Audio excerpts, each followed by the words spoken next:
often find that when they're leading a team in public works, they're faced with team members with misaligned goals, competing priorities, and a lack of commitment.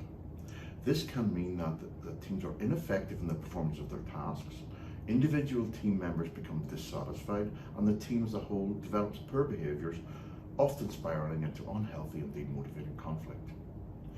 In the Leading the Teams workshop, which is part of the Resilience in Public Works series, participants will learn comprehensive skills in leadership and practice meaningful techniques to create the conditions for their team to perform at the highest level. Within this workshop, participants will practice these techniques with their team, embedding their learning and making their team more effective today. Real-time coaching is delivered, helping solve your problems now. Whatever the team you work with or lead, it will benefit from the skills developed in this workshop and support you to build effective collaboration and teamwork and apply them to a project you're working on.